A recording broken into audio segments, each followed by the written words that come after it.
Why do you have to make everything about race, Maya?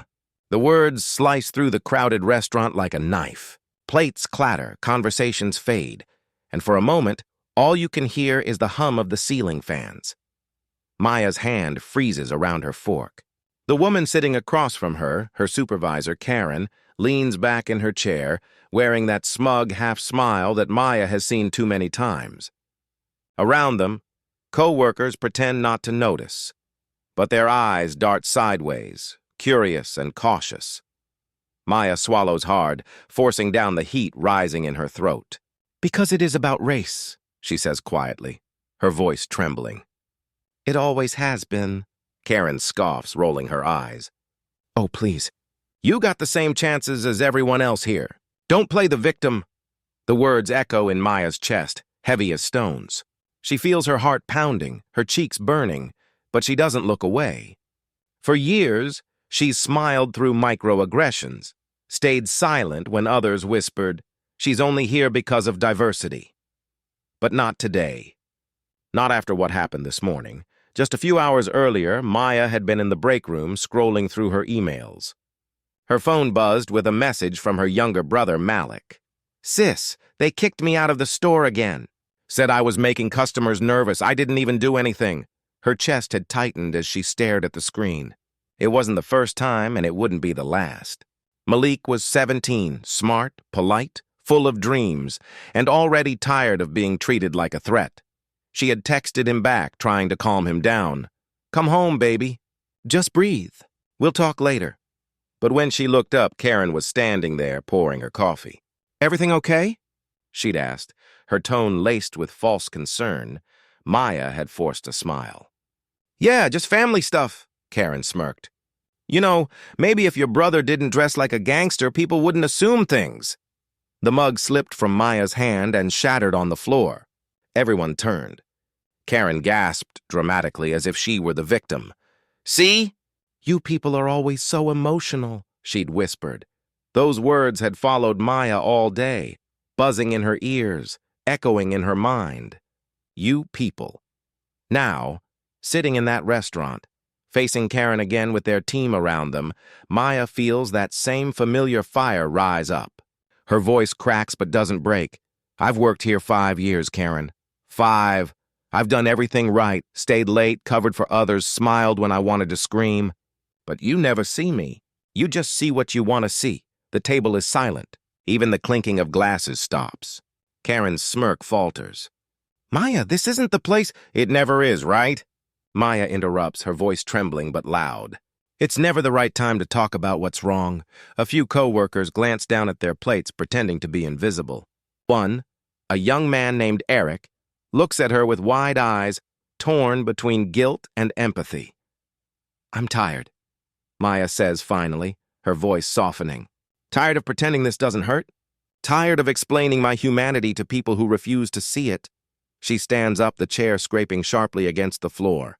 "I deserve better than this." And for the first time in her life, she walks away without apologizing. Outside, the city air is warm, the sky a dull orange as the sun begins to set. She stops by the curb, breathing in deeply, her hands trembling slightly. The restaurant noise fades behind her. Her phone buzzes again. Malik. "You good, sis?" She smiles faintly. "Yeah, I'm finally good." As she walks toward the bus stop, memories rush back. Of her mother holding her hand after being ignored at a store, whispering, "Don't let them steal your smile." Of her father telling her, "You're not just enough, Maya. You're more than they'll ever admit." Tears well in her eyes. But this time they aren't from pain, they're from release. At the bus stop, a stranger, a middle-aged black woman with kind eyes, glances at her and says softly, "Whatever it is, baby, you did the right thing." Maya chuckles through her tears. "I hope so." "You'll know you did," the woman says, nodding toward the street ahead. "'Cause peace always feels different." Maya watches the traffic lights change from red to green. A sense of calm washes over her, the kind that comes only after you stop hiding. For the first time in a long time, she feels weightless. The next morning, Maya sits at her small kitchen table sipping coffee. Malik walks in, hoodie up, earbuds dangling around his neck. "You really walked out on your boss?" he asks, eyes wide. "Yeah," she says quietly. He grins. "That's badass," she laughs. "It's scary, actually," he shrugs. "Still badass." She reaches across the table and squeezes his hand. "Promise me you'll never shrink yourself to make other people comfortable." "I won't," he says. "Not after what you did." There's silence for a moment. Comfortable, proud silence. Then he adds, "You should tell your story, Maya. People need to hear it." She looks at him, then out the window where morning sunlight spills across the street. "Maybe I will." A week later, a video surfaces online.